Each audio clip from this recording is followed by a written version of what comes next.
2.16.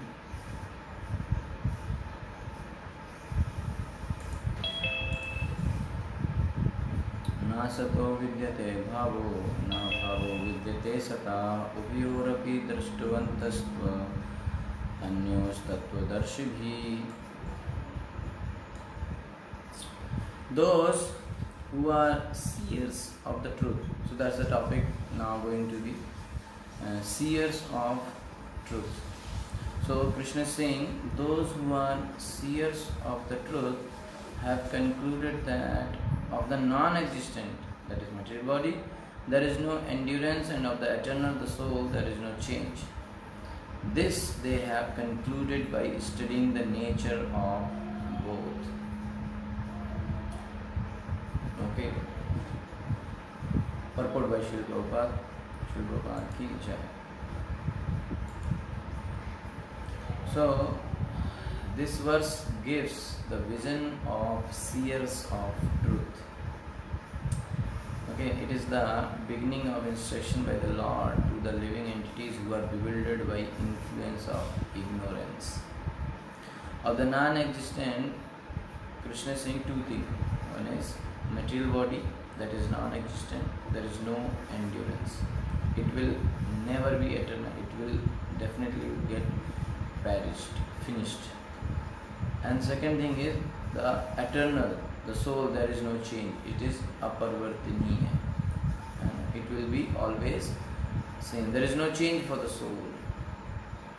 Okay, so in the purport, Prabhupada focuses 4-5 points mainly. First point, Prabhupada brings our focus on that difference between matter and spirit. Okay, what is matter? What is spirit? Then influence of ignorance, and then removal of ignorance, how we can dispel the ignorance.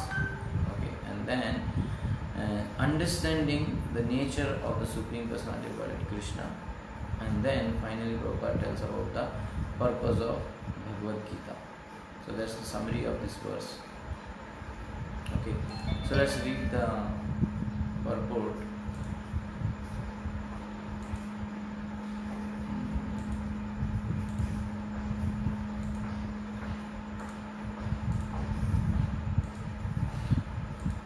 So there is no, Prabhupada is saying there is no endurance of the changing body, that the body is changing every moment by the action and reactions. That the body is changing every moment by the reactions and actions and reactions of the different cells is admitted by modern medical science, and thus growth and old age are taking place in the body. But the spirit soul exists permanently, remaining the same despite all changes of the body and the mind. That is the difference between matter and spirit. By nature, the body is ever changing and the soul is eternal. It's like that only. Okay. So one should not be too much attached that my body will be like this only, always handsome, always beautiful. Okay. And the soul, one should never lament that, oh, one day I will be dead, I will die. No, nothing like that. Soul will never, soul is eternal. Never it will die. These things will come in detail now. This conclusion is established by all classes of seers of truth, both impersonalists and personalists. Prabhupada is saying both, whether they are impersonalists, whether they are personalists. Both have concluded on the same point. Okay. That the soul is eternal, the body is matter. Okay. Ever changing. In the Vishnu Purana, it is said that, it is stated that Vishnu and his abodes all have self-illuminated spiritual existence. Jyotim Shri Vishnu Bhuvanadi Vishnu. The words existent and non-existent refer only to spirit and matter. That is the version of all seers of truth. Okay, so matter and spirit.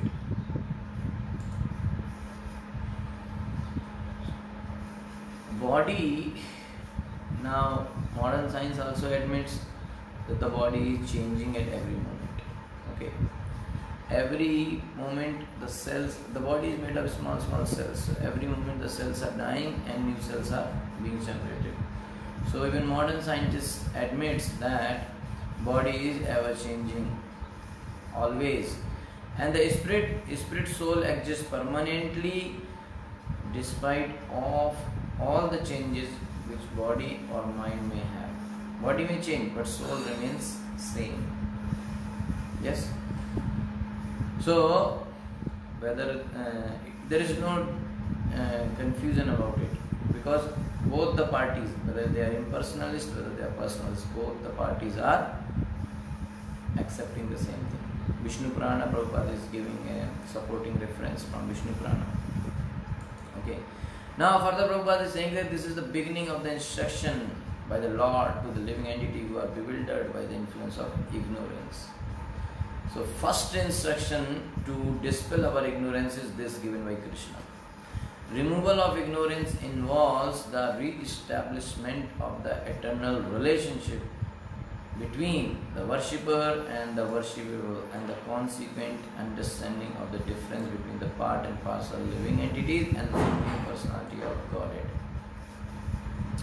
Re-establishment of the eternal relationship, first thing, and understanding that what is the difference between part and parcel and the Supreme Personality of Godhead. That means what is the connection, what is the relationship between soul and Krishna the God, and what is the difference between soul and God. Okay, so one can understand the nature of the Supreme by thorough study of oneself. The difference between oneself and the Supreme being understood as the relationship between the part and the whole. Okay, so by doing thorough study of oneself, one can understand the nature and difference between oneself and Supreme being understood. Once we understand that I am like very small, but Krishna the God is very great, like that when we understand, then the relationship between the part and parcel also will be easy to understand. Okay, and the whole, Supreme and soul. Okay, so Atma and Paramatma, that's the relationship. Very easy, that soul is always part and parcel of Krishna.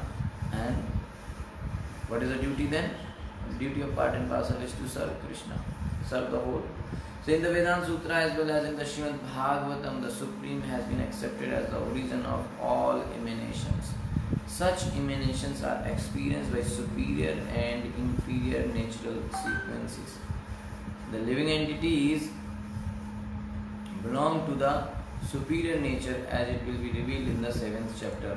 Okay, so that's another thing here mentioned, that in detail it will come in the 7th chapter only, but here also is coming that Krishna has 3 types of Shaktis. What is that? One is called superior energy, one is inferior energy, and one is marginal energy. Okay, so living entity are from part of marginal energy, which is superior to the inferior energy. Okay, so although there is no difference between the energy and the energetic is accepted as the Supreme and the energy is accepted as the subordinate. Okay, the living entities therefore are always subordinate to the Supreme Lord, as in the case of the master and the servant, or the teacher and the taught. Such clear knowledge is impossible to understand under the spell of ignorance. The Bhagavad Gita, for the enlightenment of all living entities, such clear knowledge is impossible to understand under the spell of ignorance, and to drive away such ignorance, the Lord teaches the Bhagavad Gita for the enlightenment of all living entities for all the time. Okay, so basically the first thing from Bhagavad Gita is this, that I am part and parcel of Krishna, I am servant of Krishna, I am never God, I can never become God. Okay, I am individual, servant of Krishna. So that ignorance, okay, this is the influence. What is the influence of ignorance? Living entities are bewildered and identify themselves with the body or mind. This is the ignorance. That I am identifying myself with the body and the mind. Because my body is born in India, so I am thinking I am myself Indian. This is very important point. Sometimes some people say, why same point again and again Prabhupada is speaking? Because this is the basic thing. If you don't know ABCD only, how you will make big sentences? Somebody is teaching full grammar to someone, whole grammar, whole big novels, but the person don't know basic ABCD. What is the point here? So same way Prabhupada was again and again putting force on this point, emphasizing that one should come to this understanding that I am not the body, I am eternal soul, part and parcel of Krishna. And Krishna is my supreme master and I am Krishna's servant. My eternal duty is to serve Krishna, to please Krishna. So, in the ignorance, due to ignorance, living entities are bewildered and they are always identifying themselves with the body. Because I am born in India, I became Indian. I am Indian. I understand that my identity is Indian. My identity is boy, my identity is Brahmin, my identity is Kshatriya, these identities, upadhis, designations are wrong. We are misidentifying ourselves with these designations. That is in ignorance. Okay, so there are two types of ignorance. One sort of ignorance is that identifying with matter.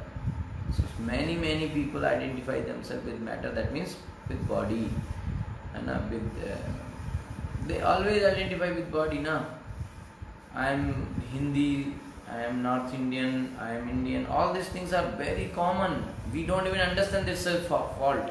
Many people say with proud, I am Indian, I am boy, I am Brahmin, I am this, that. I am human, I am dog, I am cat, I am bird. So some people have the proud, I am Indian. That's the problem. That is the problem. Okay, that's the problem. This is misidentification. So identifying with the matter, with body. Okay, that is because I am a spirit soul actually. I am not this matter.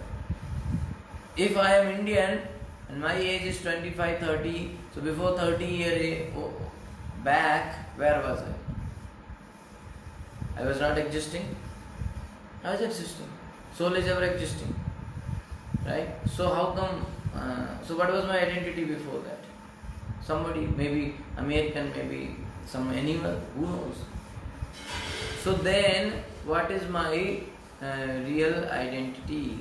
Real identity means which never changes.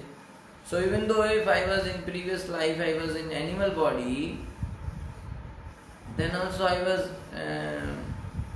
soul. Now human body, I am soul. Maybe American, I am soul. Brahmin soul, Kshatriya soul, boy soul, girl soul. Everybody soul. So the original identity is soul. So that's the first ignorance, that identifying with the matter. Second ignorance is that identifying oneself as God. That's another problem. Some people identify themselves as God only. I am God, you are God, everybody is God, dog is God. Yeah, some people say, why are you searching so much about God? See, on the street, a lot of dogs are, gods are moving. So everybody, they consider God only. So identifying ourselves with God. I am God. That is a problem. That's another ignorance. Identifying with matter is ignorance. Identifying ourselves as God. That's the second type of ignorance. So how do we remove this ignorance? So when we re-establish our relationship, why the word re-establish is coming? Because originally I am already in a relation with Krishna, but I forgot my relationship with Krishna. So, re-establishment of the eternal relationship, because this relationship will never break. Only thing happened is that I just forgot it. So, re-establishment of this eternal relationship with Krishna, my eternal relationship about which I have forgotten, that relationship when I re-establish with my Supreme Master Krishna, then I come to correct understanding. Right? What is that correct understanding? That I am part and parcel, I am servant and Krishna is master. Right? So, this re-establishment of relationship will bring correct understanding of duality, that I am individual, Krishna is individual, I am part and parcel, Krishna is Supreme God. Whole. So, like one glass of water from ocean and whole water of ocean, quality wise they are same, quantity wise huge difference. Yes. So, understanding the nature of the Supreme, that's the next thing Prabhupada is mentioning, that one can understand by thorough study of oneself the difference between oneself and the Supreme being understood as the relationship between the part and parcel and the whole. Okay. So, when one understands our nature and he understands the relationship, then he understands the nature of the Supreme. Okay. So, Supreme, that means Krishna, the God, Supreme God has been accepted as the source of all emanations in the Vedanta Sutra and the Srimad Bhagavatam. Everything comes out from Krishna. Matta sarvam pravartate, aham sarvasya prabho, matta sarvam pravartate. Okay. So, living entity belong to the superior nature of Supreme. Okay. Although, because matter is actually the inferior nature. Although there is a difference between energy and energetic, the energetic is accepted as the supreme and energy or nature is accepted as the subordinate. Always the source of energy is superior. Energy cannot overtake the energetic because that's the source of this energy only. So how energy can overcome the energetic? So Krishna is the source of all energy, whether it is superior energy, whether it is inferior energy. Krishna is the source. So even though Jivatma is superior energy of Krishna, but still it is energy, and Krishna is energetic, the source of energy. So the source of energy is always superior to energy. This means that living entities are always subordinate. Now here it is very much clear, because before you enter into the details of Bhagavad Gita, you should know that you can never become God, and I am always subordinate to the God. I am never superior to the God. I can never become God. These all things we should be very clear. I am in relation with Krishna. What is my relation? I am servant, he is master. And this relationship is eternal. I am soul. This will never change. I will always remain soul. I will always remain individual. I will never lose my individuality. Okay. These things need to be understood. Yes? Okay. So, now, this implies that living entities are always subordinate. So, example given by Prabhupada is like master and servant and teacher and student. Okay, so now then the next section, the last section of this purport, Prabhupada is saying that Bhagavad Gita, Krishna is speaking Bhagavad Gita here to drive away all ignorance. What is that ignorance? I am body, I am Indian, I am Bharati, I am boy, I am girl, I am Brahman, I am Shudra, I am a human, I am dog, I am this, that. This bodily identification, this. So, Bhagavad Gita, Krishna spoke to drive away all this ignorance. Second type of ignorance was, I am God, identifying myself as God. These two types of ignorance, identify with matter, identifying as God. Two types of ignorance will be finished, will be dispelled by Bhagavad Gita. Krishna is speaking Bhagavad Gita for that purpose. And then enlightenment of all living entities for all time to come. So when this ignorance is gone, then enlightenment will come. Okay, so that's the purpose of Bhagavad Gita. Yes, thank you so much. Srila Prabhupada ki jai. 2.17 we shall do tomorrow. 2.17, 16 to 25 is the seers of truth. 2.17 characteristics of the soul. Now we will start. Okay, 2.17 to, so today's topic was like seers of truth. Now tomorrow we will see the characteristics of the soul. So from 17 to 25 shloka number, there will be characteristics of the soul. Soul, Atma ke Lakshan.